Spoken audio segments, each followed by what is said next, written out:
Hello, welcome to session 3 of Unit 6, Public Sector Procurement.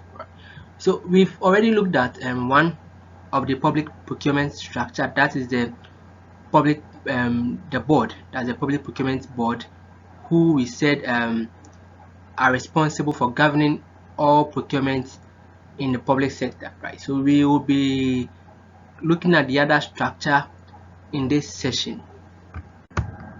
So by the end of this session, we would be able to identify and explain the functions of the various procurement structures used in the public sector in Ghana. So the very first one is a procurement entity, right? So the section 15 of Act 914 outlines the processes for declaring an entity as a procurement entity. So who then is a procurement entity? This is in the Act. So the Act explains or defines who a procurement entity is. So the Act is saying a procurement entity is an entity responsible for procurement decisions in an organization, right? So if you take the Ministry of Finance or the Ghana Education Services, the particular section of that entity who are responsible for making procurement decisions are termed as the procurement entity. It's an entity responsible for procurement decisions in an organization, right? So the head of the entity has the delegated responsibility of being responsible and accountable for actions taken and instructions as regard the implementation of the Procurement Act, right? So the head there is playing a delegatory role which is given to him by the principal account holder of that particular organization, right? So the liability of the head or the officer to whom responsibility is delegated is, however, limited to the inconsistent with this act. So let's look at some functions of the procurement entity. We are saying the procurement entity, the head of entity shall ensure that provision of this act are complied with, right? So the person who is heading the procurement entity shall ensure that the act, that's Act 914, is complied with, right? And the head of the entity shall ensure that they establish within the procurement entity a procurement unit staffed with qualified procurement personnel, also empanel competent and qualified evaluation panels whenever there is tender.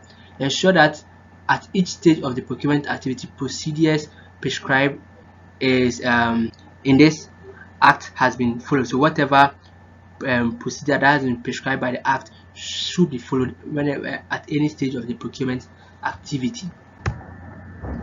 Right, now we've looked at what a procurement entity is. Now what is a procurement unit? Right, a procurement unit is a unit or a person within the entity that is dedicated to providing technical procurement services to the entity tender committee, right? So that's a procurement unit. It is a person or a unit within the procurement entity that is solely dedicated to providing technical procurement services to the entity tender committee. The unit shall be established by the head of the procurement entity, right? So the head shall appoint somebody to be the head of this unit, and the head shall be qualified, shall be a qualified procurement personnel.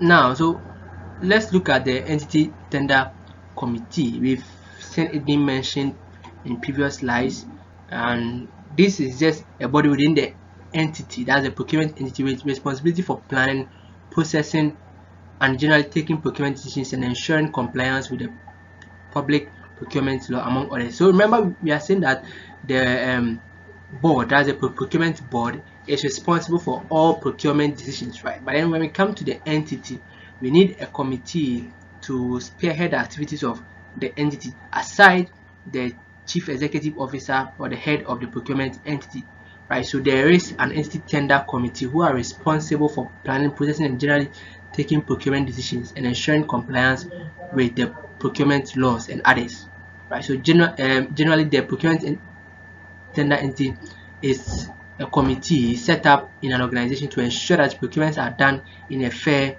efficient, and cost-effective manner and according to due processes.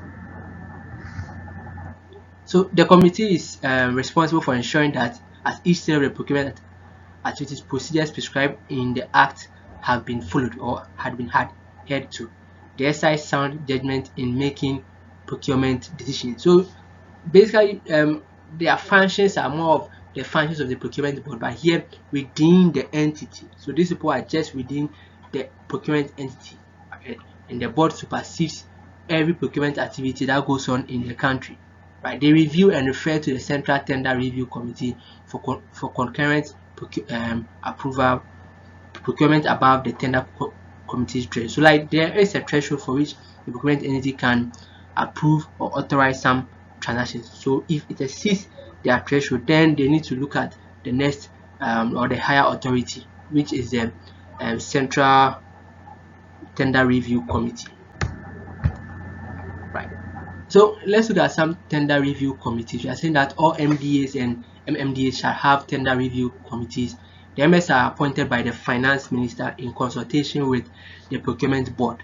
Right. The tender review committee of the MDAs is the regional tender review committee, with its members appointed by the regional minister in consultation with the finance minister.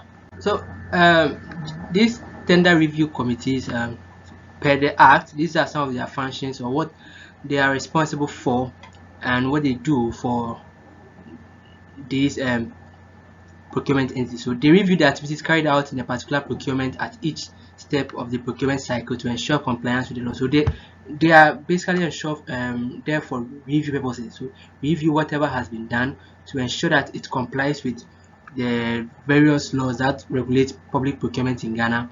They also review decisions of heads of entities in respect of a complaint, right? So whatever complaint that has been made, the decisions by the heads of these particular procurement entities are being reviewed by the tender review committees. They also participate in public procurement for giving concurrent approval or otherwise to enable the procurement entity continue with the procurement process. Right. So these are some thresholds of the various procurement structures as per the act, right? So we can go through this attachment or these pictures to see the various thresholds of the various categories as the act stipulates. So these are the categories. So categories 1, category A, that's legislature, judiciary, council of state, and Bank of Ghana. Then the next category, then category C as well, then so and so. So in this session, basically what we've done is to look at what a procurement entity is, the tender review committee, the procurement tender committee, and their functions, right? So before we move on, let's take some few minutes to recap what has been discussed in this session.